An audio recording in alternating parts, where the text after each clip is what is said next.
بسم الله الرحمن الرحيم والحمد لله رب العالمين.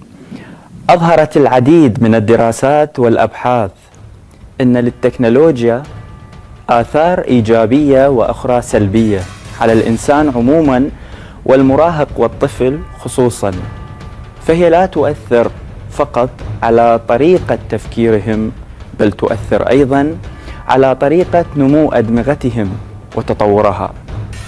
فإذا كانت القراءة تعمل على رفع مستوى التركيز والخيال في الدماغ، بالمقابل أيضا التكنولوجيا لديها القدرة على تحفيز الدماغ على تفحص المعلومات وتخزينها بسرعة كافية وكفاءة عاليتين، ولكن ينبغي التركيز على نوعية التكنولوجيا التي تقدم للأطفال مثلا وطريقة تقديمها لهم، وهذا ما يجعلها ضارة أو نافعة لعملية تربية الأطفال خاصة في السنين الأولى من حياتهم، أو رفع الكبار رفدهم بالمعلومات دون التأثير على إدارة الوقت.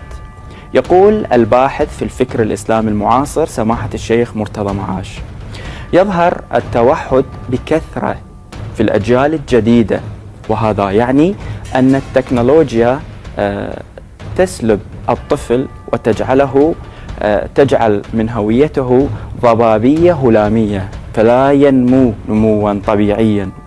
تؤدي التكنولوجيا بالإنسان الطفل إلى عمليات غسيل مخ ممنهج وتضعه في حالة استعباد التكنولوجيا، تجعل الطفل متطبعا على الكسل والسطحية وعدم القدرة على استخراج مكونات ذاته. أما عميد كلية القانون في جامعة بابل الدكتور مير الخيقاني فيقول: التكنولوجيا الحديثة تساهم في بناء جيل على أن تكون منظمة وفق قوانين تحفظ القيم والنظام العام. فيما يقول الدكتور سعد إبراهيم أستاذ الإعلام الرقمي في جامعة ذي قار: بفعل التكنولوجيا بات لكل فرد في الأسرة نافذة على عوالم أخرى من الثقافات والقيم، الأمر الذي يتطلب استراتيجية تربوية في مواجهة هذه التحديات. أيها الأحبة سادة الكرام، لنقاش هذا الموضوع المحفوف بالأهمية نلتقيكم مع عنوان الحلقة: أثر التكنولوجيا في التربية، برفقة سماحة الشيخ مرتضى معاش باحث في الفكر الإسلامي المعاصر، وعبر سكايب من بابل الدكتور مير الخيقاني عميد كلية القانون في جامعة بابل ورئيس لجنة عمداء كليات القانون في الجامعات العراقية، وعبر سكايب أيضا من ذي قار الدكتور سعد إبراهيم أستاذ الإعلام الرقمي في جامعة ذي قار. قبل النقاش نشاهد التقرير، رافقونا.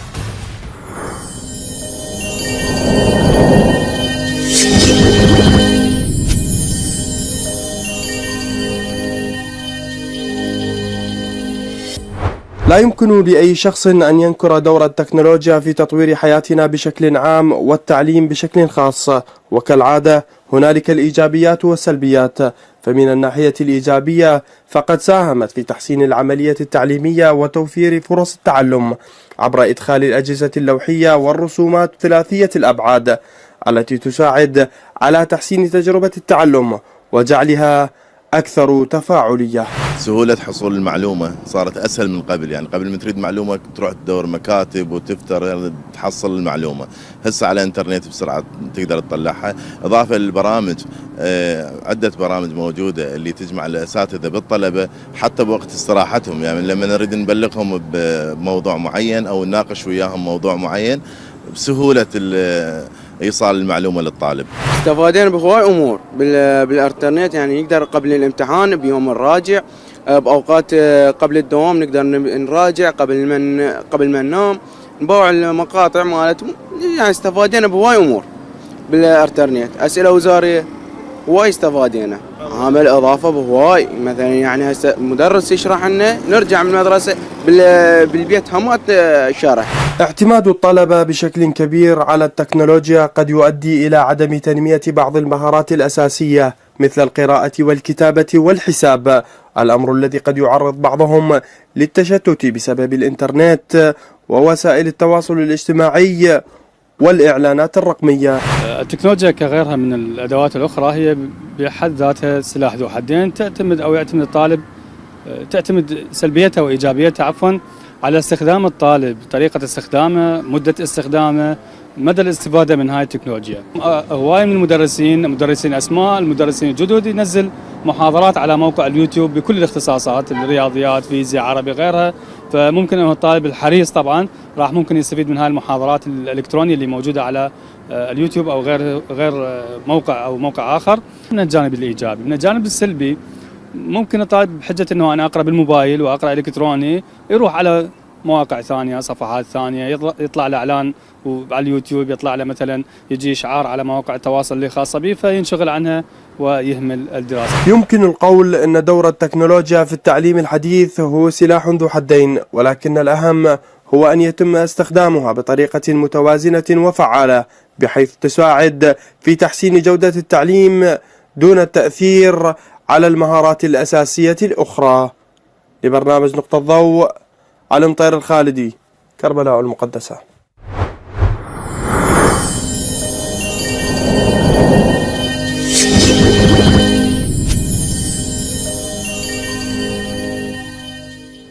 أهلا بكم مجددا سادتي الكرام والأحبة. تحية مجددة لضيوفي سماحة الشيخ مرتضى معاش، باحث في الفكر الإسلامي المعاصر. حياك الله سماحة الشيخ. الله يخليكم. أهلا ومرحبا بجنابك. شكرا لكم على هذه الاستضافة، أهلا وسهلا بكم. تحياتنا لجنابك. شيخنا إجمالا كيف ترى التكنولوجيا بالعراق وتطبيقاتها من حيث الإيجاب والسلب؟ بسم الله الرحمن الرحيم، الحمد لله رب العالمين، وصلى الله على محمد وعلى أهل بيته الطيبين الطاهرين. عموما التكنولوجيا في العالم، الثورة التكنولوجية تسمى اللي هي الثورة الرابعة في العالم بعد الثورة الصناعية، الثورة الزراعية والثورة الصناعية والثورة المعلوماتية. الثورة التكنولوجية عموما كان لها تأثير كبير جدا على العالم، تشكيل العالم وتفكير العالم وثقافات العالم، وكان الجوانب الإيجابية جيدة، ولكن بشكل عام لأنه لم تحتوى بشكل النفسي والمعنوي والعقلي والفكري كان لها آثار سلبية كبيرة جدا، بحيث ولدت صدمات شديدة في العالم وأمراض نفسية وتحديات كبيرة في العالم وليس في بلدان معينة. نعم، في العراق بالخصوص. العراق كان بلد محاصر في الداخل، منغلق على ذاته، نظام شمولي قمعي أغلق كل الحدود العلمية والثقافية والجغرافية فكان الشعب منغلق في داخله. وفجأة انفتح العراق ذلك الانفتاح الكبير دون وجود جاهزية فكرية وثقافية ونفسية على العالم. بالنتيجة أخذت المعلومات تنهال والثقافة تنهال. تعرف أنه هذا تسمى المرحلة الانتقالية. نعم. المرحلة الانتقالية ليست فقط في البعد السياسي أو الاقتصادي، المرحلة الانتقالية أيضا في جانبها الأهم البعد الثقافي. البعد الثقافي مهم في عملية بناء المرحلة الانتقالية. هذه مجموعة السنين ما حققت المرحلة الانتقالية؟ كلا، لأنه لم يكن العراق جاهزا، لا في البعد التعليمي ولا في البعد الثقافي ولا في البعد الأكاديمي، لأنه العاصفة كبيرة، تسونامي كبير أقبل على العراق بالمعلومات وكثرة المعلومات. بالنتيجة هذا الإنسان، أنت إذا تخلي إنسان مثلا تعطيه مثلا طفل صغير مثلا في الابتدائية وتعطيه معلومات جامعية أكاديمية تدرسه، نعم، ما يستوعب هذا. صحيح، ما يستوعب، يعني لا يمكن أنه يستوعب. كما يقولون هناك أحد الباحثين الأجانب معروف عنده في علم المستقبليات، عنده كتاب اسمه صدمة المستقبل. نعم. يقول أنه التكنولوجيا سوف تؤثر على العالم نفسيا. نعم. لأنه العالم لم يكن مستعدا لهذا التغيير الكبير. فكيف بالعراق اللي ما مر بتجارب وأمور وقضايا اللي بحيث يستوعب؟ نعم سماحة الشيخ، عفوا استوقف حضرتك. تحدث جنابك أنه التكنولوجيا اجت بدون مقدمات. نعم. وأحدثت ما أحدثت من سلبيات ومشكلات. شنو طبيعة هذه المقدمات التي كانت يجب أن تسبق التكنولوجيا بالعراق مثلا؟ الإعداد الثقافي، الإعداد النفسي، التربية. الإنسان إذا أنت تجعله منفتحا دون وجود قواعد أساسية، بناء أساسي، مثل كأنك تبني بيتا بلا أسس. نعم. يكون مهتزا متحركا غير قادر، متزلزلا غير قادر على يكون ثابت. فبالنتيجة تحتاج إلى أسس جيدة متينة قوية تجعل الإنسان ثابت. الإمام علي عليه السلام عنده كلمة جدا جميلة في هذا الباب، أنا أقرأ لك إياها حتى نعم. تكون مقدمة جيدة. نعم. يقول سلام الله عليه في وصيته لولده الحسن عليهما السلام: وإنما قلب الحدث كالأرض الخالية، ما ألقي فيها من شيء قبلته، فبادرتك بالأدب قبل أن يقسو قلبك ويشتغل لبك، لتستقبل بجد رأيك من الأمر، ما قد كفاك أهل التجارب بغيته وتجربته. نعم. طبعا هي رواية طويلة بس لاحظها، هي في أصل المطلب أن الإنسان أرض خالية تستقبل كل شيء. نعم.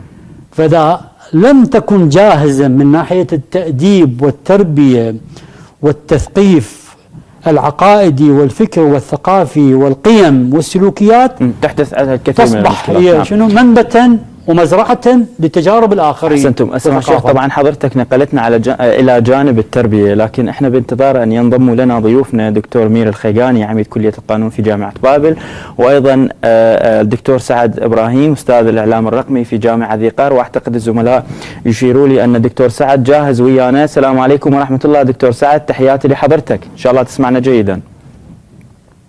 عليكم السلام ورحمة الله وبركاته. تحية لحضرتك دكتور، أهلا ومرحبا بجنابك. وأسأل حضرتك بداية، مصطلح الإعلام الرقمي في أي من جامعات العراق متداول ويدرس، وما مقصود فيه طبعا؟ بداية بسم الله الرحمن الرحيم، وصلى الله على محمد وآله الطيبين الطاهرين، وأهنئكم وأهنئ جمهوركم خلف الشاشة وأهنئ الأمة الإسلامية، ونحن نقترب من ذكرى ولادة أمير المؤمنين علي بن أبي طالب عليه السلام. ثم أحيي ضيفيك الكريمين جناب سماحة الشيخ مرتضى معاش والأستاذ الدكتور مير الخيقاني. تحية لجنابك دكتور. تعقيبا على سؤال، نعم أشكركم. تعقيبا على سؤال جنابكم، سؤال مهم حقيقة، وهو من المصطلحات التي حقيقة فيها شيء من الجدل. يعني أصل المصطلح هو كلمة الرقمي أو مصطلح الرقمي هو مصطلح في قبال التماثلي أو التناظري. يعني نحن أمام مصطلح رقمي ديجيتال، أمام تماثلي أنالوج. الإعلام الرقمي هو الإعلام الذي يعتمد الوسائط الرقمية القائمة على الثنائية الرقمية 01. نعم. الحقيقة هو يطلق عليه أيضا اسم الإعلام الجديد بالمناسبة، وهو من المصطلحات الشائعة في الفقه الإعلامي العربي. شخصيا لا أميل إلى هذه التسمية، لأني أرى فيها أنها تسمية مضللة نوعا ما بين قوسين هذه، لأن الإعلام الجديد يوحي وكأنه هناك إعلام قديم ونحن إزاء إعلام جديد، والحقيقة هو الإعلام نفس الإعلام، المتغير هو الأدوات. يعني نحن أمام أدوات جديدة للإعلام وليس أمام إعلام جديد. أحسنت. والسبب والخطأ يبدو لي، أعتقد الخطأ هنا جاء من الترجمة اللي هي ترجمة النيو ميديا. الميديا بالإنجليزي لا تعني الإعلام بمعناه العام، لكن تعني الوسائط المستخدمة في الإعلام. فعندما نقول النيو ميديا نحن نقصد الوسائط الجديدة في الإعلام. هذه المشكلة هي اللي أحدثت هذا الموضوع. ارتأينا أن نسميه الإعلام الرقمي ويطلق عليه أيضا الإعلام الإلكتروني. طبعا أول قسم أكاديمي علمي استحدث في الجامعات العراقيه للاعلام الرقمي هو في كليه الاعلام بجامعه ذي قار عام 2013 2014، وخرج دورات وحقيقه، والدورات ايضا قسم منهم اكملوا طلبتنا الكرام اكملوا الدراسات العليا وتحصلوا الشهادات العليا في تخصص الاعلام الرقمي. يوجد ايضا اقسام اخرى للاعلام الرقمي. عفوا دكتور المقاطعة، الدراسة العليا أكملوها أيضا في ذي قار، في جامعة ذي قار؟ لا، لحد الآن لم نستحدث خارج العراق استكملوا الدراسات العليا صحيح. في الإعلام الرقمي. نعم. ولا يوجد في الجامعات الأخرى الإعلام الرقمي، صحيح؟ في العراق لحد الآن لأنه قسم جديد بعد ما يعني ما استكمل الألقاب العلمية حتى يقدر يفتح دراسات عليا متخصصة، لكن نأمل خلال السنوات القليلة المقبلة بإذن الله تعالى أنه نستحدث دراسات عليا في تخصص الإعلام الرقمي. أيضا هناك أقسام إعلام رقمي لاحق. نعم. وكلية النسور والرافدين أعتقد يعني عقبتها 3 أقسام للإعلام الرقمي في كليات في العاصمة بغداد، واعتقد لما اكون كليه الاعلام بجامعه وارث الانجاز. نعم. دكتور اسال جنابك ان شاء الله يكون جيد صوت حضرتك لانه دا يتقطع. اسال جنابك ما الذي تركزون عليه من ماده علميه لطلابكم في هذا التخصص وهذا القسم؟ كل ما يتعلق يعني مهمه الاعلام الرقمي، الدراسه ل4 سنوات دراسه البكالوريوس، هي تهيئه الطالب الى ان يكون اعلامي قادر على انتاج المحتوى وتوزيعه ونشره عبر مواقع التواصل الاجتماعي، بمعنى انتاج المحتوى للمنصات الرقميه. هاي بشكل اساسي المهمه الاساسيه او مهمه الاقسام الاعلام الرقمي. يتطرق إلى مسألة استخدام السلبي والإيجابي والتحذير من السلبي والدفع بالاستخدام للتكنولوجيا الإيجابي دكتور؟ لو سمحت لي نخرج بهذا الموضوع إلى فضاء أوسع قليلا. تفضل. كنا حقيقة اقترحنا قبل 5 سنوات خلال 6 سنوات استحداث مادة التربية الإعلامية الرقمية في المدارس الإعدادية والمتوسطة. نعم. حتى نتمكن من تهيئة وتوعية الجيل الجديد على الطريقة الإيجابية لاستخدام الفضاء السيبراني. نعم. لأن تعرف جنابك وجناب الضيوف الكرام أنه الفضاء السيبراني عبارة عن ثقافات ومرجعيات ثقافية متعددة قد تختلف وقد تتقاطع مع ما نربي عليه أبنائنا، فبالتالي نحن بحاجة إلى أن نضع أبنائنا على الطريق الصحيح في التعامل مع هذه التكنولوجيا. نعم. نعم دكتور أحسنتم. خلينا ننتقل لسماحة الشيخ. سماحة الشيخ معاش أسأل جنابك، يعني أعتقد جامعة ذي قار هي أولى الجامعات اللي خصصت قسم للإعلام الرقمي تحديدا والتعامل معه. هذا مو يفتح لنا آفاق لطريقة التعامل مع التكنولوجيا بشكل إيجابي؟ الدكتور يتحدث عن، طبعا ناقش ويا جناب الدكتور سعد مسألة اقتراحهم على التربية، أنه في المراحل الأخيرة من التربية الثانوية أنه يوضع منهج لأن يبدأ بأبجديات التعامل مع التكنولوجيا مثل ما تفضلت حضرتك، وبالنتيجة نغادر قضية أنه التكنولوجيا دون مقدمات ودون تربية لهذا الأساس. ألا تجد معنا أو ترى معنا أن هذا هو السبيل الأنجع للخروج من المشكلات التي قد يقع فيها الشباب والمراهقين؟ أول رحب دكتور سعد إبراهيم والدكتور ميري، وأنا سعيد جدا بأن أكون محاور لهما في هذا البرنامج. نعم. الجميل الجيد، وفعلا يعني كلامه جدا، اقتراحه جدا مهم حول قضية التربية الإعلامية. هو يعتبر يعني منهج وبرنامج جدا مهم في عملية التحصين. نعم. التحصين والتثقيف لكل المخاطر التي تفرزها هذه التكنولوجيا الجديدة، التكنولوجيا الرقمية، وخصوصا ما الشبكات التواصل الاجتماعي اليوم الإعلام الرقمي هو مظهره الأساسي هو شبكات التواصل الاجتماعي. نعم. شبكات التواصل الاجتماعي اليوم وخصوصا مع دخول الذكاء الاصطناعي على الخط نعم. أصبح خطرا جدا على الأجيال. يعني حتى لو أنت اليوم اشتغلت على قضية المناهج والتربية الإعلامية والتوجيه والتوعية، لا يمكن أن تحل المشكلة بشكل جيد، يبقى لأنه عملية إدمان الشبكات التواصل الاجتماعي، إدمان خطير يؤدي إلى ماذا؟ إلى استعباد الإنسان. الإدمان شنو معناته الإدمان؟ نعم. يصبح عبدا للشيء الذي يدمن عليه. أحسنت. مثل هذا الإنسان المدمن على المخدرات. نعم. فيصبح عبدا لشبكات التواصل الاجتماعي، تسير فيه كيفما شاءت لا ما شاء. نعم. هو الآن شفت اليوم البشر هويتهم راحت، هويتهم ذول اللي مدمنين على شبكات التواصل الاجتماعي أصبحت عندهم متلازمة التصاق الهاتف. نعم. جهاز الهاتف بيدهم، لا يستطيع أن يكون بلا هاتف، يشعر بنوع من الغربة. فهذا الإنسان اللي يعيش، وخصوصا اليوم نشوف الخطأ الأكبر، الخطر الأكبر أنا برأيي منها يبدأ الحل. الأسرة، كيف تتعامل الأسرة مع الطفل الوليد في عملية التكنولوجيا وشبكات التواصل الاجتماعي. نعم. اليوم يقولون ماذا؟ أنه الإنسان الذي يتربى على التكنولوجيا منذ الصغر وهو عمره 7 أشهر 8 أشهر يصبح ملاصقا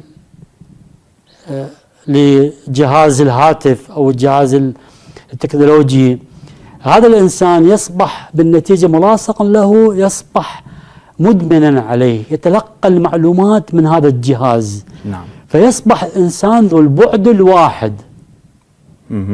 مو ذو بعد الإنسان، بعد خارجي، بعد اجتماعي، بعد نفسي، بعد ثقافي، بعد معنوي، أبعاد متعددة في الإنسان. صحيح. ولكن هذا الإنسان الذي يكون مستعبدا للتكنولوجيا وهو طفل صغير، هذا يصبح مريضا.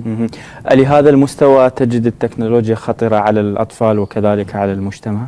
نعم. أنا برأيي إحنا مشكلتنا اليوم الأهل لا يدركون المخاطر. يقول فبادرتك أحسن. بالأدب، الإمام علي يقول فبادرتك حتى لا تكون أنت فريسة للتجارب الأخرى.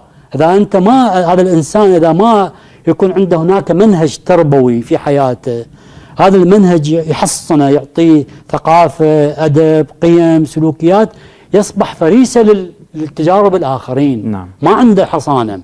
فلذلك هذا الموبايل، جهاز الموبايل الهاتف الذي يعطى للطفل بيوتيوب، بانستغرام، بتيك توك بالخصوص، التيك توك هذا يجي يستلب كل معاني الشخصية عند الإنسان، يصبح الطفل لا شيء، مستعبدا. لكن شوف اليوم بعض الأطفال، نعم، شوفها لحظة، بعض الأطفال اليوم اللي 24 ساعة بيده الجهاز ما يستطيع أن ينظر إليك في عينك. شايف لو ما شايف؟ نعم.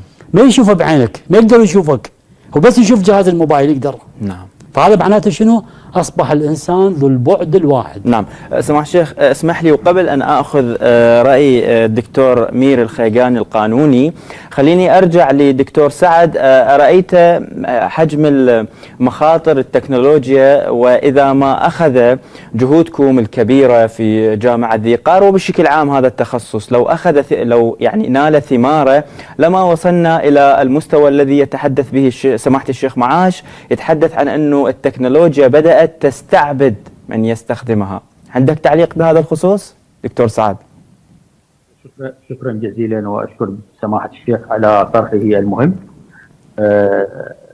اعتقد التكنولوجيا التي نستخدمها بما فيها الفضاء السيبراني فيها من الايجابيات شيء كثير. يعني القضيه مرتبطه بالوالدين. قبل أتذكر عندما كنا صغارا لا يجب علينا أن نتأخر خارج البيت بعد آذان المغرب. يعني في العصر العالي كما يسميه اهالينا ان نكون داخل المنزل. اليوم الشوارع هي التي دخلت الى المنزل، والمقاهي هي التي دخلت الينا الى المنزل واصبحت متاحه بين يدي ابنائنا. كيف يمكن لنا ان نواجه ذلك اذا تسمحوا لي؟ نعم. ارى ان واجب الوالدين هو ان يجيدوا التعامل مع هذه التكنولوجيا بغرض معرفه اين يسير ابنائهم، اين يضعون خطاهم. بالتالي ليس يعني هناك مثلا على سبيل المثال الرقابه الابويه على التطبيقات. نعم. او ديجيتال ويل بينج مثلا، برنامج لتعقب المكانات اللي يفوت فيها الابناء. انا ايضا اقدر استخدم، اتحدث عن تجربه شخصيه، انه انت احيانا الان مزاج الطفل والصبي والمراهق ابتعدت عن القراءه الورقيه، ابتعدت عن قراءه الكتب. علي انا كأب ان الخص الحكم والامثال والمواعظ والاحاديث النبويه الشريفه، اضعها بتصميم بصري جميل وارسلها الى ابنائي على الواتساب مالتهم في المناسبات الدينيه والمناسبات الاجتماعيه. نعم. الاخرى. نعم. او في الايام الجمعه والاعياد، يفتح الواتساب يلقى بطاقه مصممه بها حكمه تناغم اتجاه في استخدام هذا الهاتف. اعتقد المسؤوليه تقع على عاتق الابوين، واعتقد نحن امام جيل يجيد التعامل مع هذه التكنولوجيا، لكن يجب ان نعرف كيف نتعامل مع ابنائنا في موضوع استخدامهم لمواقع التواصل الاجتماعي واستخدامهم ايضا للفضاء السيبراني. وقبل ان اختم اشير الى نقطه تنظيميه تشريعيه، وجناب الاستاذ الدكتور ميري موجود معنا. نعم. انا اعتقد ان وجود هيئه للامن السيبراني، هيئه وطنيه او مجلس اعلى للامن السيبراني في العراق ضروره جدا ملحه. وانا هنا من خلال منصتكم المباركه ادعو الى النظر في موضوع انشاء هيئه للامن السيبراني في العراق تحكم عمليات الانشطه التي تمارس في الفضاء السيبراني في العراق وحمايه الداتا الوطنيه. نعم. ايضا سماحه الشيخ، استمعت لراي الدكتور سعيد، تحدث عن التربيه ويحصر المسؤوليه اجمالا، يعني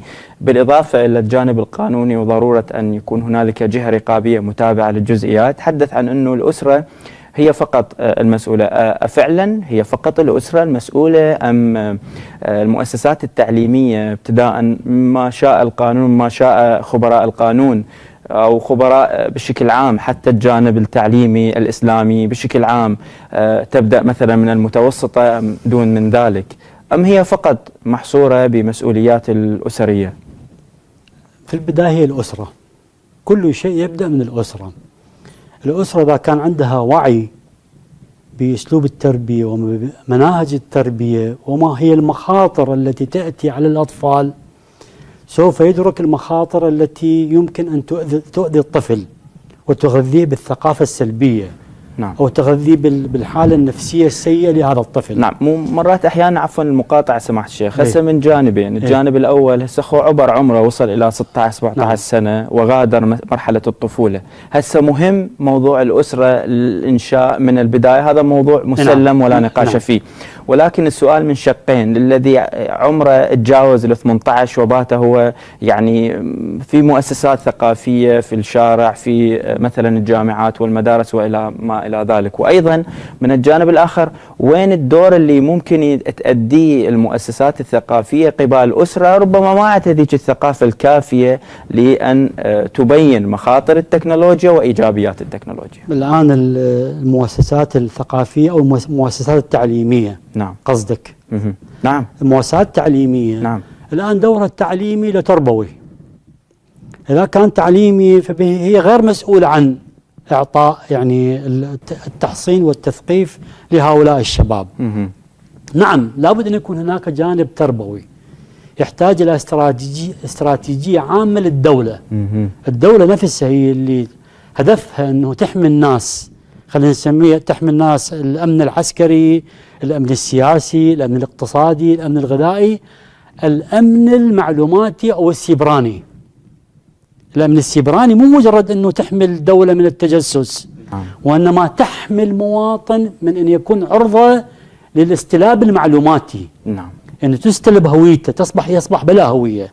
يعني شوف إذا اليوم تتلاحظ اليوم من يقود من هو النموذج في الساحة؟ نعم. من هو النموذج؟ النموذج الآن هم البلوجرات. صح. بلوجرات اللي هم ناس وطبعا جداً بعض الأحيان بغض النظر عن المحتوى، وهي هاي المشكلة. هو هذا الكلام نعم. اللي يقولون عليه المحتوى الهابط. البلوجرات اليوم هم اللي يتحكمون بالساحة. هو مجرد عملية ترفيه غرائزي لا قيمة له ثقافيا. يعني مجرد نوع من خلينا نسميه التفاعل الغرائزي والترفيهي الخارج عن الحدود. يعني ليس هناك هدف. يعني عندما قضية المعلومات، أما أن تكون عندك هدف. اليوم تستعمل الذكاء الاصطناعي، يستعمل في قضية مثلا كمثال علاج الأمراض المزمنة والأمراض الخطيرة، اكتشافات جدا هائلة. هذا كلش مهم جيد، وصول إلى اختراعات واكتشافات هائلة. ولكن أن يستعمل الذكاء الاصطناعي مثلا في الجريمة، نعم. في الاحتيال، وحتى في تزوير الانتخابات. هذا التقرير الأخير اللي صدر، نعم. أنه اليوم العالم في سنة 2024 نصف العالم أو 60% من دول العالم سوف تدخل في انتخابات وهي معرضة للتزوير بسبب الذكاء الاصطناعي. جميل. لاحظ شلون؟ هذا التقرير صدر قبل يومين. نعم.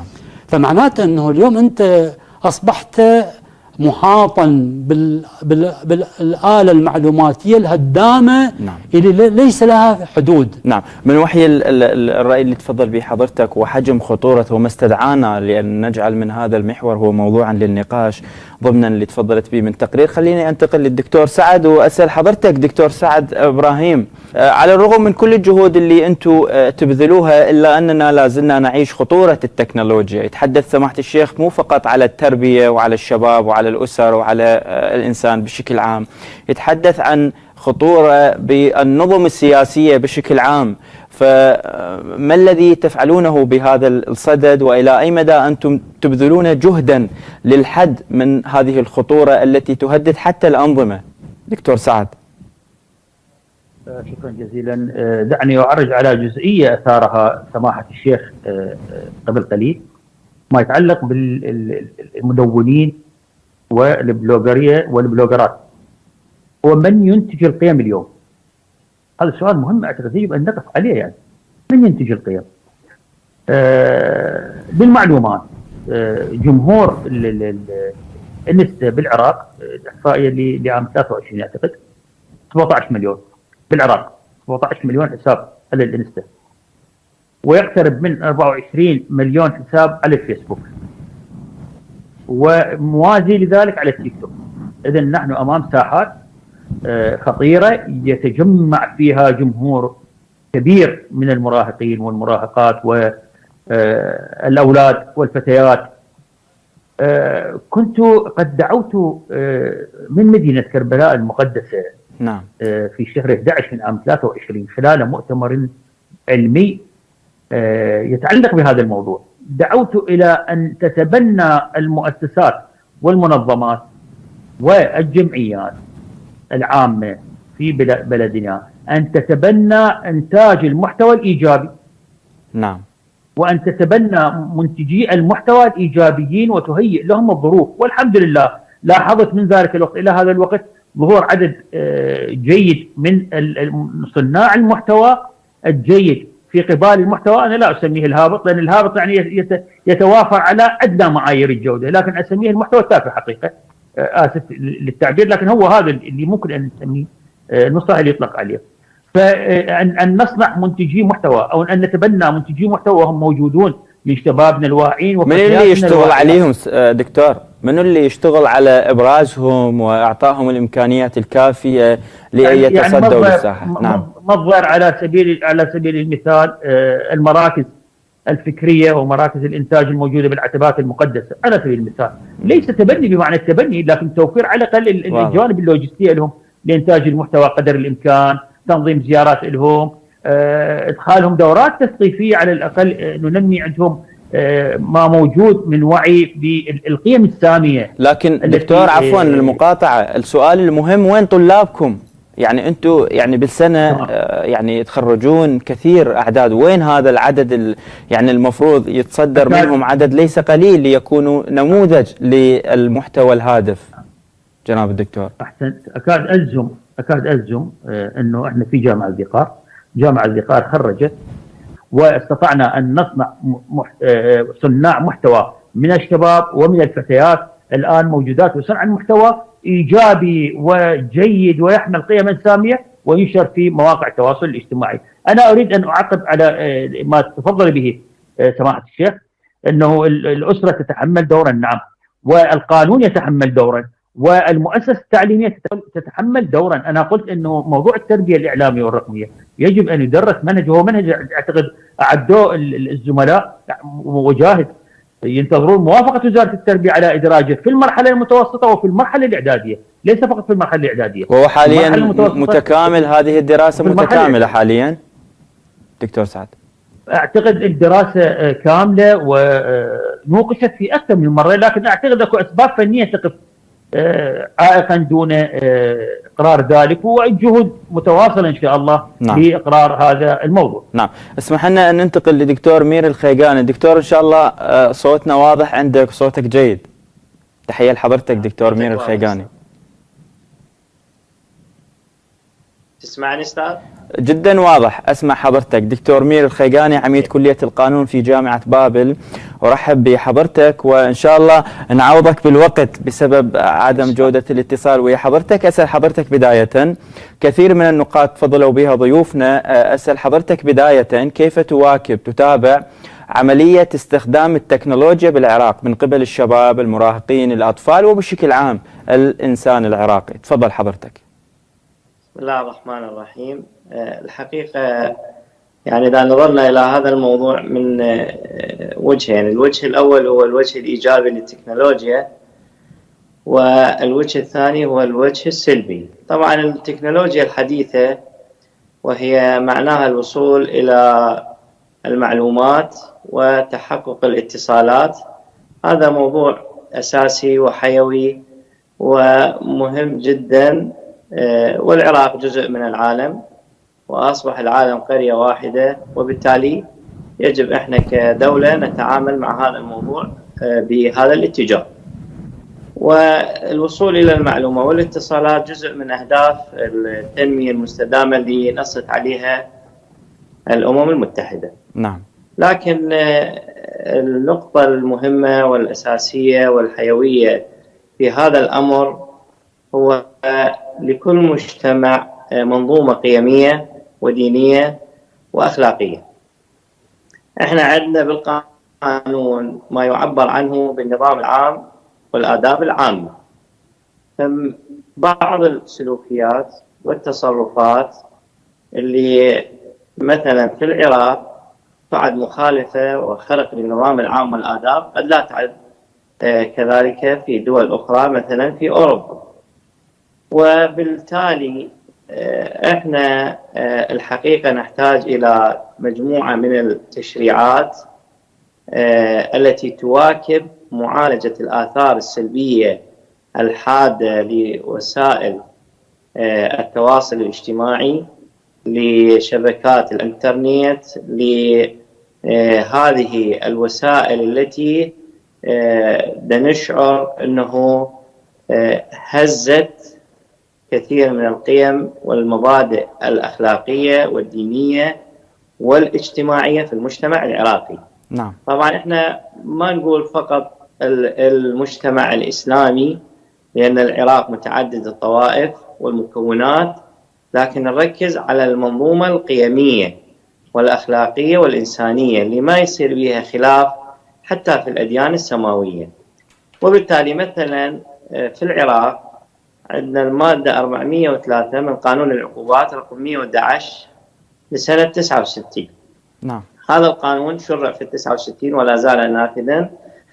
يعني القضاء يعني اجتهد وحسنا فعل عندما حاول أن يعالج بعض المحتوى الهابط في وسائل التواصل الاجتماعي باتخاذ الإجراءات القانونية بحق هؤلاء وفق المادة 403.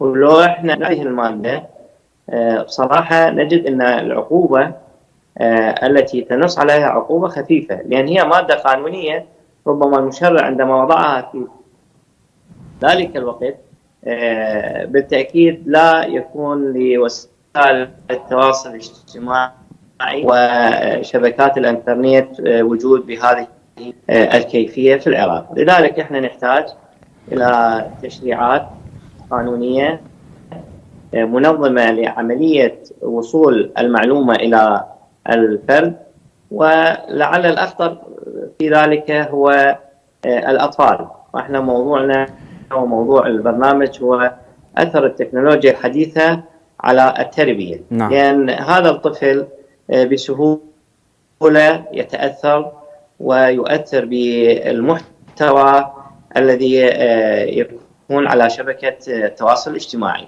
أيضا نحن من الجهات المعنية في الدولة العراقية وزارة الاتصالات وأيضا الجهات ذات العلاقة وحتى مجلس الوزراء بصراحة نحتاج إلى يعني تقييد الوصول إلى بعض المواقع اللي تنشر محتوى أخلاقي سيء جدا، مواقع الإباحية مثلا، المواقع الإلحادية اللي تدعو إلى الكفر، تدعو إلى الإلحاد. هذه أيضا نحتاج أن تكون عندنا معالم واضحة ومحددة وتشريعات واضحة ومحددة بأنه هناك تقييدات على حرية الأفراد. طبعا هذا البعض هسه يقول لي هاي حرية الرأي وحرية الوصول إلى المعلومة. نعم، احنا عندنا بالجانب الشرعي وأيضا عندنا بالجانب القانوني توازن المصالح. احنا المصالح معتبرة ومن حق كل دولة أن تدافع عن قيمها وعن منظومتها الأخلاقية والدينية والاجتماعية، وهذا ما يسمى بفكرة النظام العام والآداب. نعم دكتور، عفوا بودي أقاطع حضرتك بهذه النقطة، وحتى الملاحظة اللي تفضلت بها قبل قليل، مسألة الوقوف بوجه المحتوى الهابط وما سمي بمحتوى هابط وتلك الإجراءات القانونية، حتى هذه البعض يراها سلبية من حيث أنها أثارت حجم غياب القانون عن معالجة هذه المشكلات. لماذا وصلنا إلى هذا المستوى وتلك الهجمة الكبيرة التي شهدناها لأيام كثيرة؟ لماذا لم يتخذ القانون الإجراءات المسبقة لهذه المشكلات؟ بالنتيجة أولئك الذين عملوا لسنين طوال على محتوى هابط، والقانون أيضا صرح أنها هابطة لسنين طوال، ومن ثم جعلنا بيوم واحد أو بعض الأيام هنالك قانون يحاسب أولئك، وكانت سلبية، وربما هي أيضا دفعت باتجاه أن هذه الممارسات ليست قانونية التي تحد من حريات الآخرين، باعتبار أن سنين طويلة مارس هذا صاحب المحتوى دون أن يحاسبه القانون، دون أن تكون للمؤسسات القانونية أي رأي في هذا الجانب، ومن ثم بوقت معين أصبحت هي غير قانونية. يعني تفسير هذه الأشياء بشكل منطقي للمجتمع مسؤولية من؟ وهل أيضا أنت متفق مع هذه وجهة النظر؟ الحقيقة شوف، كل حكومة تشكل لها سياسة، وهذه السياسة تطوع بعض النصوص القانونية الواردة لتنفيذ سياستها. طبعا نعم، أنا أتفق معك، هناك قصور كبير جدا من الحكومات المتعاقبة منذ السقوط إلى حد ما قبل هذه الفترة التي أوضحت أو أصبح أمر المعالجات القضائية إذا جاز التعبير لهذا المحتوى الهابط.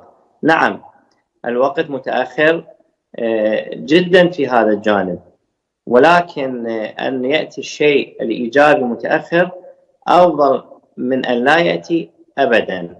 إحنا مهمة القضاء أستاذ نعم هي مهمة تطبيق القانون، يعني ليس مهمته تشريع قوانين.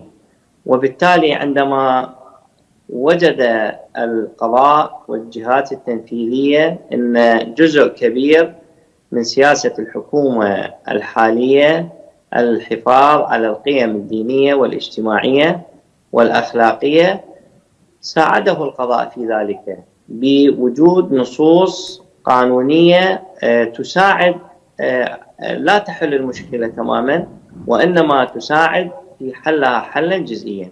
ولذلك نحن من خلال هذا المنبر ومن خلال نعم.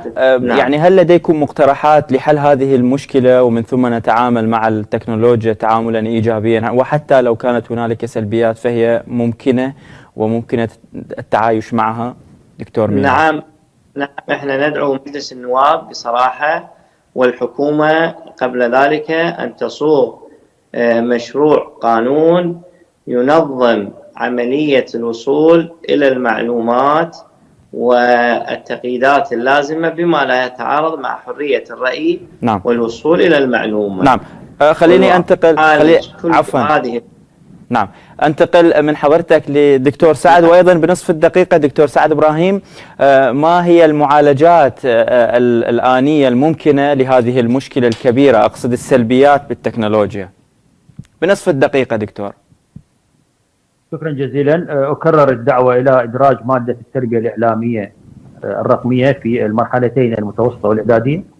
أيضا أجدد الدعوة إلى إنشاء مجلس أعلى للأمن السيبراني في العراق، وهذه قضية جدا مهمة للحفاظ على الداتا الوطنية. نعم. ومراقبة الأنشطة التي تمارس في الفضاء السيبراني. نعم. وأيضا أؤيد ما ذهب إليه الأستاذ الدكتور مير الخيغاني. نعم. من دور مجلس النواب في تشريع أحسن دكتور. قانون الوصول الى المعلومه، وهو كمسوده موجوده اعتقد. نعم. لكن يفترض ان يطرح للنقاش العام، الراي العام يناقش هذا الموضوع. نعم. خلي اخذ ايضا انطباع سماحه الشيخ معاش واسال حضرتك في التربيه حتى نجنب الاطفال مشكله التكنولوجيا السلبيه. بنصف الدقيقه ما هو راي حضرتك كيف؟ نعم، اولا بالنسبه للتربيه وخصوصا التربيه الاسريه، التركيز على اليقظه الذهنيه للمخاطر وادراك المخاطر التي سوف يكون فيها الطفل في هذا التسونامي الكبير. نعم. الشيء الثاني العزل التكنولوجي للطفل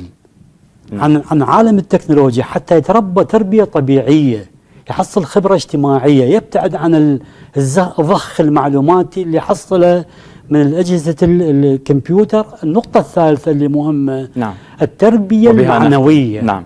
التربية المعنوية والأخلاقية وليس فقط التربية المادية. أحسنت. الأكل والشرب. نعم. هذه التربية المعنوية سوف تؤدي إلى بناء شخصية أحسنت. سليمة وصحية. نعم. سماحة الشيخ مرتضى معاش، باحث في الفكر الإسلامي المعاصر، ممتن لحضرتك. دكتور مير الخيغاني، عميد كلية القانون في جامعة بابل وأيضا رئيس لجنة حمادة كليات القانون في الجامعات العراقية، ممتن جدا لحضرتك. وأتشكر بامتنان لأستاذ الإعلام الرقمي في جامعة ذقار دكتور سعد إبراهيم. ممتن جدا لكم ضيوفي وشكرا لكم أيها الكرام سادة الأحبة. وأختم معكم هذا الموسم من هذا البرنامج، وإن شاء الله نلتقيكم بموسم جديد. إلى الملتقى. شكرا سماحة الشيخ.